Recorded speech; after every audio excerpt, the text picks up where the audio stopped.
Oh, peace and prosperity, gods and goddesses.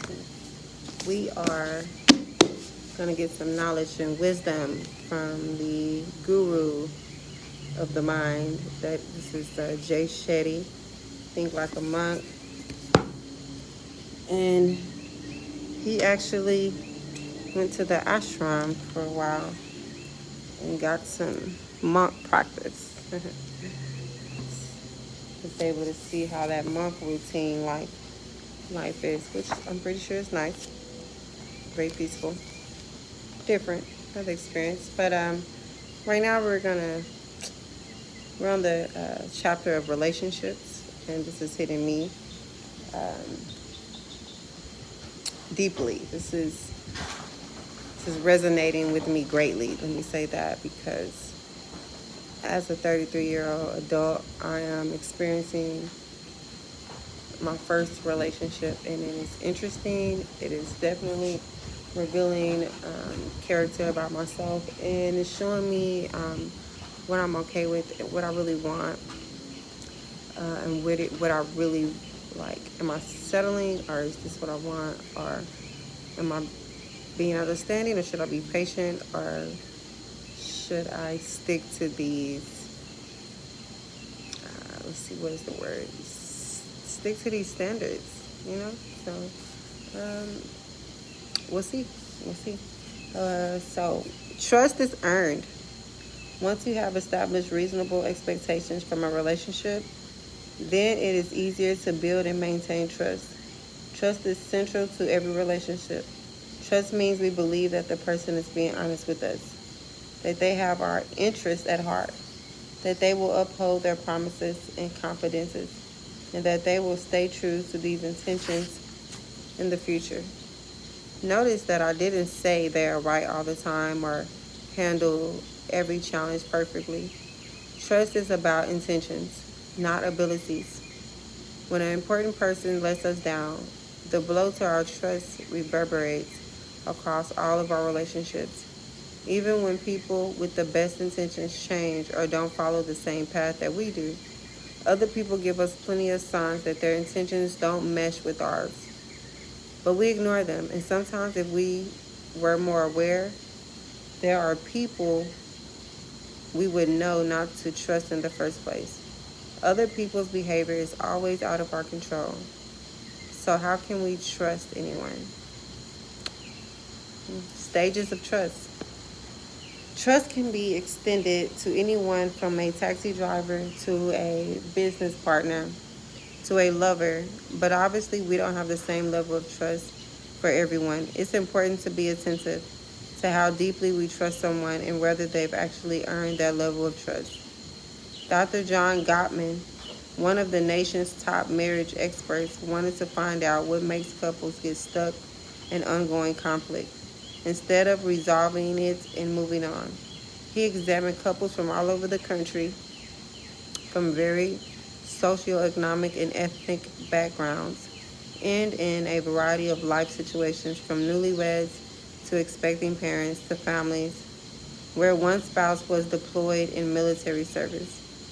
Across the board, the most important issue to all of these couples was trust and betrayal. The language they used to describe their issues varied a bit, but the central question was always the same.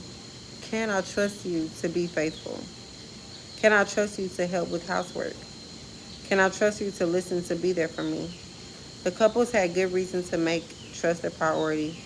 According to studies by Dr. Bella DiPaolo, people are dishonest in one-fifth of their interactions.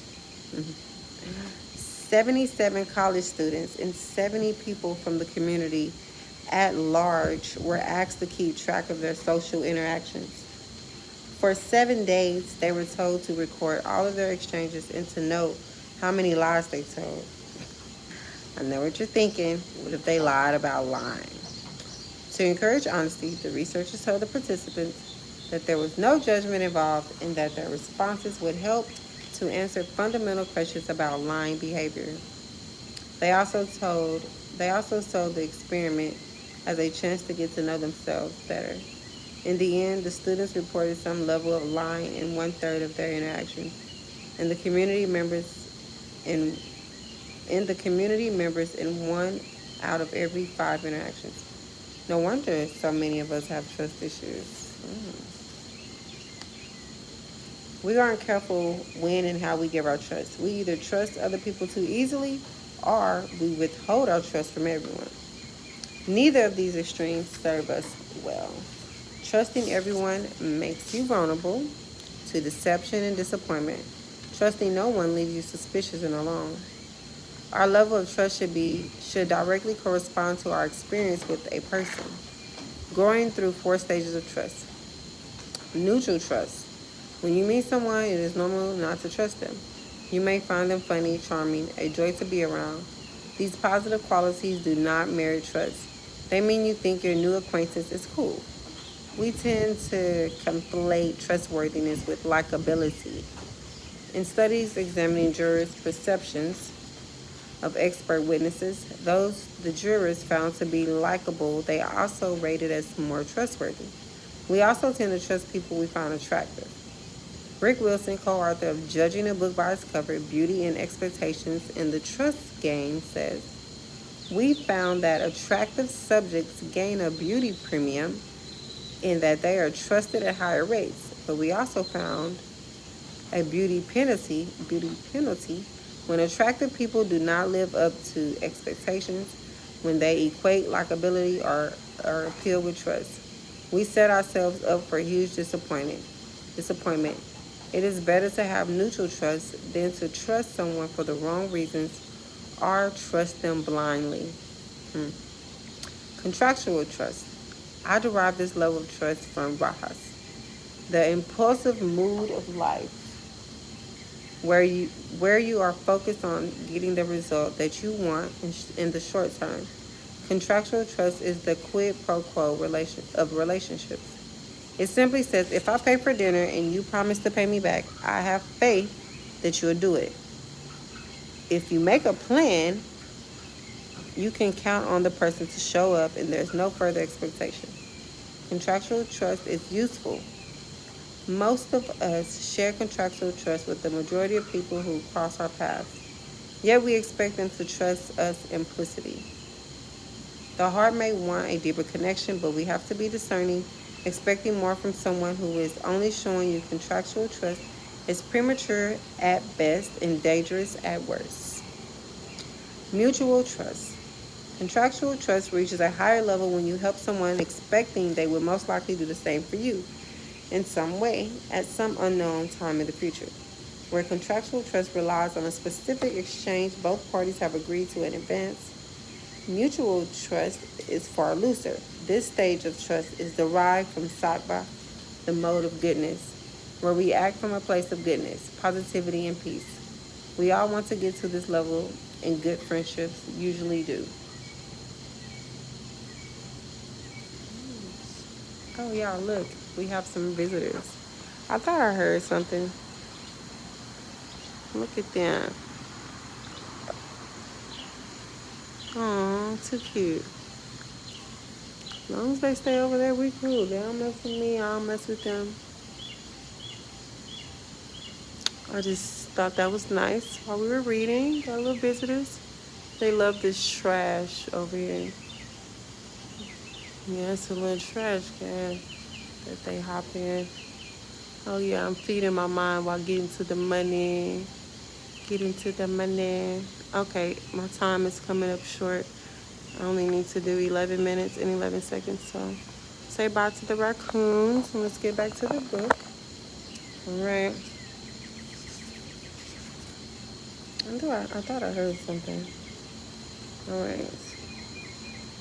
The highest level of trust is pure goodness. When you know, no matter what happens, that another person has your back and vice versa. College basketball coach John Meyer used to give each of his teammates a blank piece of paper on which he'd ask them to draw a circle to represent their foxhole. They wrote their names at the top of the circle, then drew lines at their left, right, and rear. And on each line, they had to list the name of a teammate who they want in their foxhole with them. Those chosen most often by their teammates were the team's natural leaders. Choose your foxhole gang wisely. If you were to graph the number of people you trust at each level, the result would probably look like a pyramid. A lot of people at neutral trust, fewer people at contractual trust, your close circle at mutual trust, and only a handful at the top level of pure trust. No matter how dissatisfied you are with your pyramid, don't promote people without reason. They will only let you down. The biggest mistake we make is to assume that everyone else operates just like us. We believe that others value what we value. We believe what we want in a relationship is what others want in a relationship. When someone says I love you, we think they mean exactly what we mean when we say I love you. But if we think everyone is a reflection of ourselves, everyone is a reflection of ourselves, we fail to see things as they are. We see things as we are. Okay. Mutual trust requires patience and commitment. It is built on a true understanding of the other person in spite of and because they are separate from us and view the world differently. The way to step back from making presumptions is to closely observe their words and behaviors. When people show you their level of trust, believe them. All right. Peace. Peace, gods and goddesses. See you later.